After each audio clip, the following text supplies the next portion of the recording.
Hey friends, welcome back to another episode of Sound Advice with sound engineer Barry. I'm a sound engineer out of the Minneapolis, St. Paul, Twin Cities area. And in this episode, I want to talk about cabling. That is, should you buy expensive cables? And what's the difference? Well, there's different kinds of cables that we use to make our show happen. And I'll give you a few of my comments regarding each of them.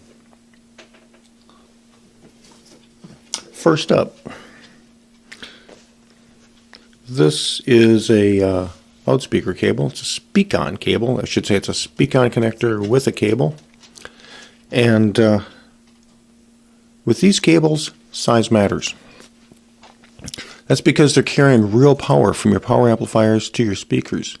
You know, at the show, when you're listening to the show happen, you can feel that bass energy hitting you in the chest.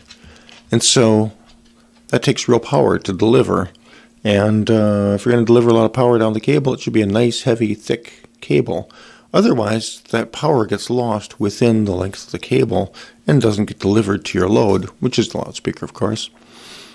This is a bigger issue the longer the cable run is. So if the cable is only 6 feet long, it's probably not such a deal. But if it's 100 feet long, I'd make sure that this is a nice, thick cable. And by that, I mean it should be at least 12 gauge. So when purchasing loudspeaker cables for live shows, I would look for 12 gauge cables or thicker. 12 gauge is about as thick as you can conveniently get into a speak-on connector, so you're probably not going to find many that are a whole lot thicker, although there are some 10 gauge cables available. I'd avoid the 14 and 16 gauge, of course, unless it's a really short run, and I'd avoid those cables. Now, if it's a home hi-fi system and you're powering your loudspeakers, same thing applies. The thicker the cable, the better. But the runs are much shorter. They're 25 feet or less in most cases, and the power levels are a whole lot lower in a home hi-fi system generally than they are in a live band situation. So you can get away with smaller cables. Another reason to go with the thick cabling is to provide a tighter connection between the amplifier and the loudspeaker. That is, when the amplifier puts electricity down the cable, that goes into the speaker driver and causes the speaker cone to move forward and back. On the other hand, if you were to just push the speaker cone forward or back, the speaker would generate electricity at its terminals. And you want the speaker to be tightly connected to the power amplifier, so when the speaker tries to flop around and generate its own electricity, it gets damped out by the power amplifier. This is the damping factor. And so if you have a thick, heavy-duty cable and a tight connection and a good power amplifier, the speaker's cone action will be tightly controlled and you'll get tight, defined bass.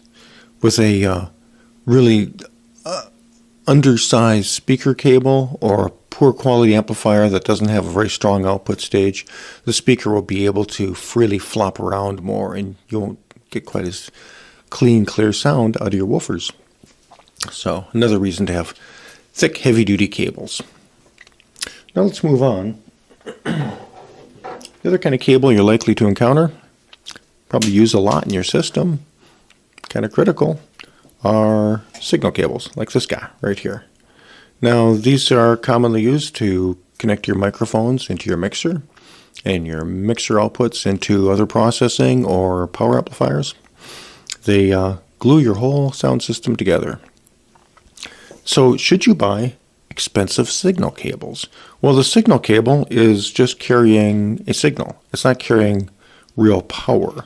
So, it doesn't really matter that much that the wires inside of this cable are thick or thin, but they do need to have a good connection from one end to another, and they do need to have quality shielding around those center conductors to prevent hum and noise from coming in, although a lot of that is electronically mitigated by having a balanced connection like this guy is. So does the wire itself matter? Sure, it matters. I like to see nice quality wire by people like Belden, but generally I haven't had a problem with inexpensive cables and the quality of wire they use. Cables can get damaged, whether they're really expensive cables or not so expensive cables, so that's always an issue, but always a risk. The bigger issue is, what is the quality of the connectors on this guy?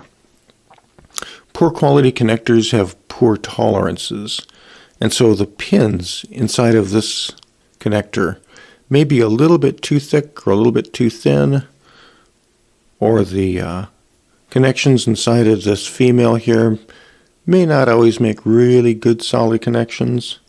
Sometimes the shells have mechanical tolerance issues. They don't fit together nicely, or they don't lock together nicely like this.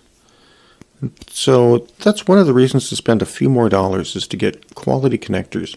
If you have a connector that has pins that are a little bit too thin, they might not make solid electrical connection at your snake box or whatever this is plugging into. And that will cause your microphone or the signal source to become intermittent. And that's a real pain at a show. And so we don't want that to happen.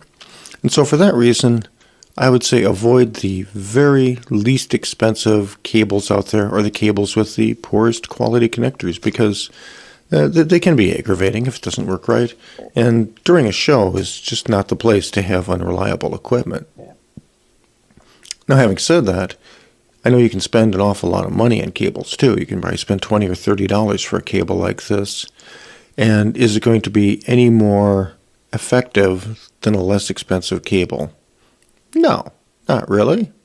I mean, it might be pretty, and you might be able to look at it and say, this is a really high quality piece. It's like driving a Bentley. And if that's important to you, that's great. But in terms of sheer functionality, I don't think I'd be spending $25 plus on a cable like this when I can get one a lot less expensively. I've got a whole variety of cables, but my go-to for buying cables are these guys right here, like that. And this one, let me get a picture of it. This one's been around for quite a while. As you can see, it's got quite a bit of corrosion on the connectors from its road use. And this is a cable made by Whirlwind. I can buy these online for very low money, I think under $10 a piece. And they've given me good service. They do have cheap foreign-made connectors on them, and you can tell that they're cheap foreign-made connectors. However, these work fine. I have had no problem with the Whirlwind brand cables. Well, I can't entirely say that. I've had cable failures, but I think I'd have cable failures no matter what I bought, because they take a beating at shows, and people run over them with heavy pieces of equipment and so forth. But I've had good results with these cables for not a lot of money, and they're so inexpensive that I couldn't even buy a replacement set of connectors for the price of the cable. So if I'm at a show and one of these cables has problems, I don't have a lot of heartache just throwing it into the cable box of dubious cables, and then at a later date I'll go through it and ring it out and see what really happened and see if it's worth fixing. If the cable has damage somewhere in the middle of it, I pitch it. Oftentimes it just has a break right at one of these connectors, and I can trim a few inches off and resolder it on, and we're good. So that's what I do for them. Now there is a difference. You could look at a cable and say, what is this cable? Does it carry audio, or does it carry data? Let me explain. Commonly, this is a audio signal cable used for microphones or interconnections, but it could also be used for carrying lighting control system signals, DMX signals. And how do you tell the difference? Well, some DMX cables are going to have printing along the cable saying DMX certified cable, and then you know. A lot of them don't. A lot of people use standard audio cables for carrying DMX. So does that work, and what's the difference? Well, when DMX was originally developed, the digital specification for controlling light fixtures, which sends digital data down the cable to a lighting controller to tell the lights to dim or change color or change some kind of function. When that spec was originally written, it was intended that you could use standard 3-pin audio cables to move that signaling information around. So you could use standard audio cables, and then at the end of the line, you'd make sure to use a proper DMX terminator, which is important for good signal quality, and all should be well. And generally it is. And I've used standard audio cables for a long time for carrying my DMX signal. But not all of them. I've got some audio cables that don't carry DMX reliably. So let me explain the difference. Maybe what I should do is we should talk about what the difference between the audio signals, which pass just fine down those cables, and the DMX signals are. Let me get an oscilloscope. Hey guys, so let's talk about the kind of signals that go down your audio cabling. And to do that, I have an electric guitar and an oscilloscope. And hopefully you can see that okay in the video. And I've connected the guitar to the oscilloscope, obviously. And all the oscilloscope is a voltmeter. It's a meter. But if I was to put a standard meter on the guitar and I pluck the strings, the meter would show that there was some voltage that came up, but it wouldn't really show us exactly what's happening over the cabling. Whereas the oscilloscope, its trace moves so rapidly that we can see any quick little fluctuations in that voltage and tell what's really going on in the cabling. And so as you can see, right now, the trace is just a steady line. Nothing's happening. The signal isn't going up or down very much at all. But if I was to pluck a string on the guitar, you can see that that creates waves that go across the wire. And as you see that waveform going up and down, that mimics the vibration of the string. And all of audio, all of sound is pretty much like this. Because when we're listening to sound, what are we listening to? We're listening to the vibration of something, either the vibration of a string that's happening, or maybe in the case of a wind instrument, it's the vibration of that little reed that we listen to. Somebody singing, it's the vibration of their vocal cords. But it's a vibration, right? And so this makes sense. Let me change the sweep speed a little bit so you can see it better. And so that's the motion that the string is making as it swings back and forth, vibrating. And it's not purely back and forth, but it's kind of like that. And so that's pretty much a sine wave, isn't it? Because the string starts at one end of its sweep and it moves linearly all the way through to the other side to its maximum deflection, and then it comes back again. And it just swings back and forth like that in a kind of sine wavy pattern. It looks just like that. Well, just to keep things real simple and clean and neat, I'm going to take away the guitar, and I'm going to replace the guitar with a signal generator so we can have a little easier, cleaner signal to take a look at here. Be right back. Okay, so we're back. Now you'll notice that now we have a pure sine wave on the screen. And this is pretty much like the wave that we saw coming off of our guitar earlier, except that it's a nice clean sine wave. It doesn't have any little steps or aberrations in it. And that's simply because this is a pure single tone. There's no overtones, there's no harmonics. It's just a nice clean single tone. And whereas the guitar, of course, when you're playing its string, it has overtones and harmonics, and that causes all of the little ripples and stuff along this wave. But it's the same basic wave. And so you could imagine, if you will, this is a picture of the motion of the guitar string as it's plucked, as it swings from one side down to the center, far to the other side, and just swings gently back and forth. And all of our music, pretty much, is comprised of waves just like this. If you're singing, your vocal cords are going to be moving up and down, back and forth. If you play a wind instrument, you've got a reed inside of the wind instrument that is vibrating back and forth, And these things vibrate from one side through the 0 point over to the other side and back in a nice, even, smooth motion like this. And like you saw with the guitar, there might be some other mode vibrations with it. I mean, it's a little more complicated vibration than just a simple pure tone, but it's got that basic characteristic to it. And so if I were to look at the spectrum of this would be a single tone without any harmonics or overtones or distortion. But that's not how the data that drives our lighting fixtures looks. The lighting fixtures are driven by digital data, which is a series of pulses that are either off or on. So let's take a look at that. That would be a wave that looks more like this.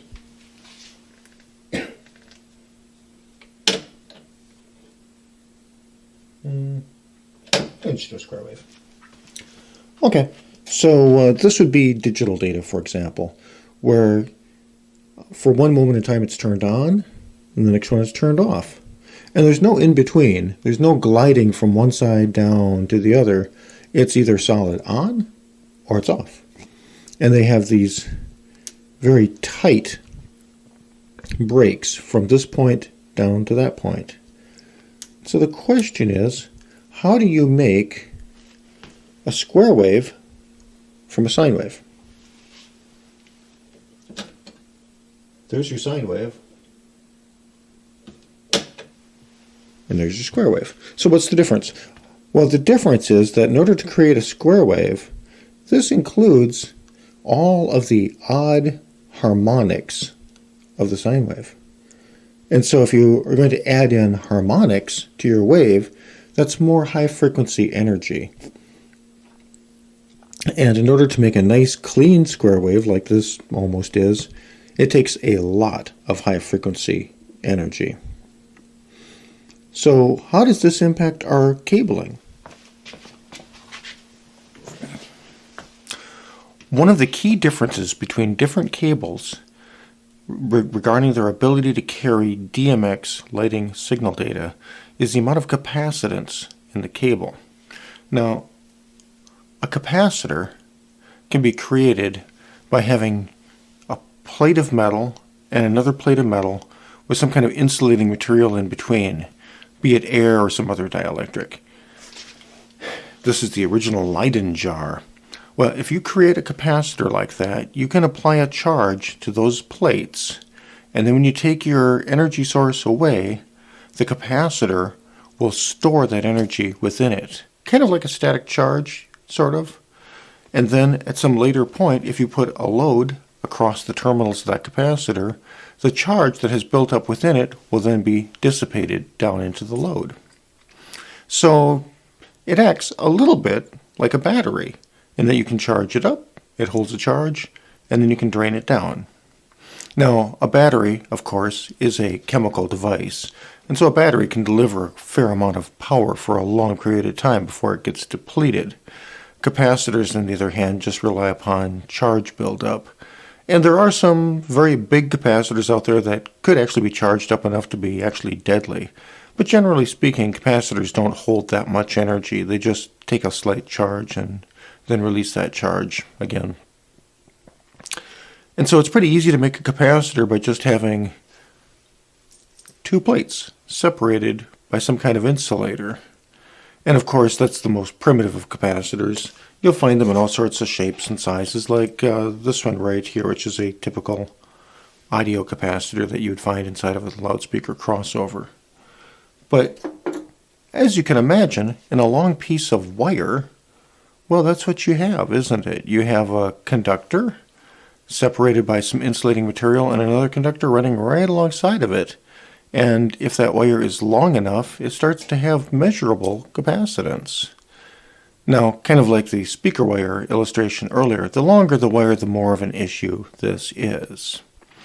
And so a very short wire will probably not exhibit a lot of capacitance, whereas if you're running 100 or 200 or more feet, then the quality of the wire starts to come into play. And you want a wire with low capacitance, because if the wire is able to build up and accept a charge and then slowly release that charge, it can impact the signal that's going across the wire. Now, when you put audio through the cable, those frequencies are relatively low, and so the capacitance in the wire generally doesn't become a big issue unless you're dealing with very long wire runs. If you're the telephone company running wires for miles, it becomes an issue. But if you're doing a live show that has at most maybe 100 feet of cable, it's probably not going to impact you too much for your audio signals. But your digital signals, the DMX signals that are running your lighting fixture, operate at a much, much higher frequency than the audio signals do. And because they run at such higher frequency, changes in the capacitance of the cable, which wouldn't affect the audio range so much, do start to impact your DMX control signaling. And depending upon the physical construction of the cables that you're running your DMX through, those signals may be disturbed a little or a whole lot. So let's take a look at what happens to our signal when a cable that has significant capacitance is patched in.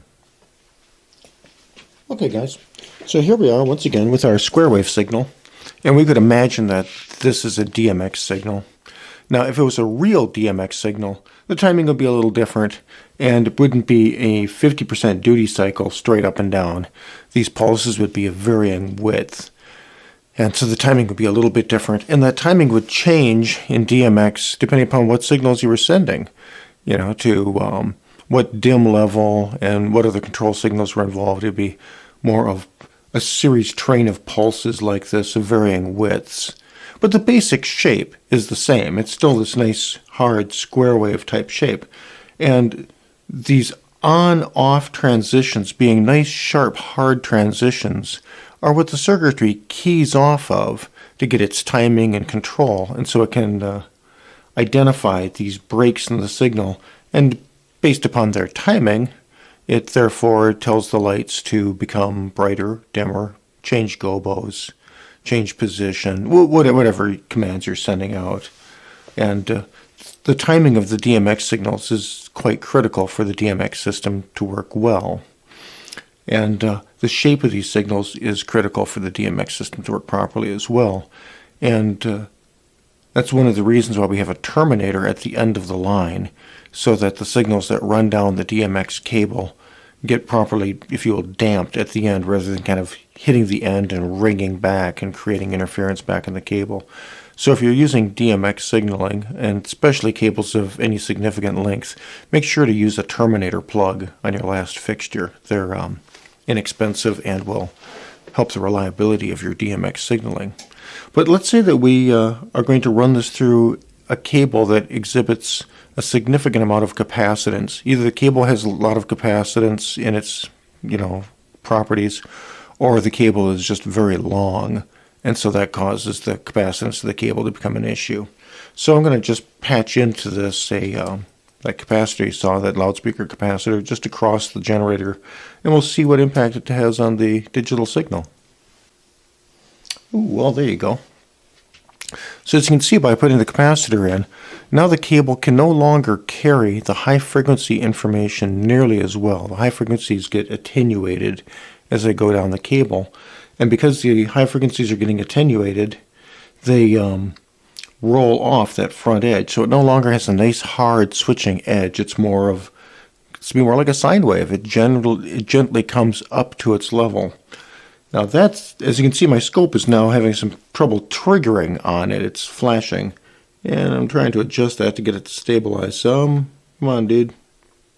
Well, but that proves my point. It makes it harder for the electronics to lock in on those rounded edge signals.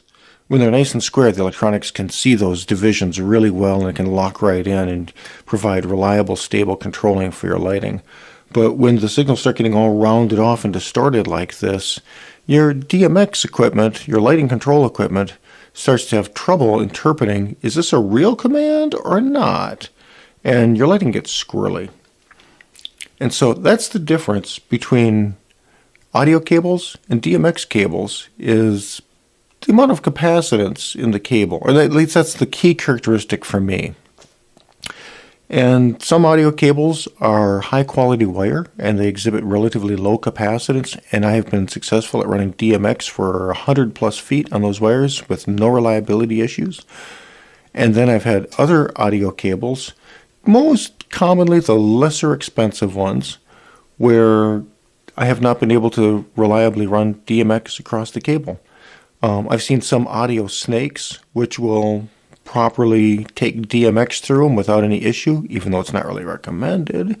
And then I've seen other snakes where if I try to run DMX through it, the lamps on the other side are just inoperable. The wires just have too much distortion at the other end. Now, they all work fine for audio, but when you get up to the DMX signals, that's a much more demanding signal to pass through the wire than audio. And some will do it, and some won't. And what I do is I just keep the cables that I use for DMX separate from the audio, and I've just proven them through trial and error. And like I mentioned, most cables I encounter will pass DMX just fine, provided that I'm not going ridiculous cable lengths. If I'm trying to run 300 feet, that's going to require a much higher quality cable than one that goes 50 feet. But like I say, I've sorted through my cables. The ones that run DMX fine, I just put into the box called DMX. And the ones that don't, I just use for audio, and I'm a happy guy. Now, of course, you can buy DMX certified cable, and that's probably the recommended thing to do. And I can't go wrong doing that. But in my experience, normal audio cables run DMX just fine as long as the links aren't too great. And you don't get unlucky and grab a particularly bad cable.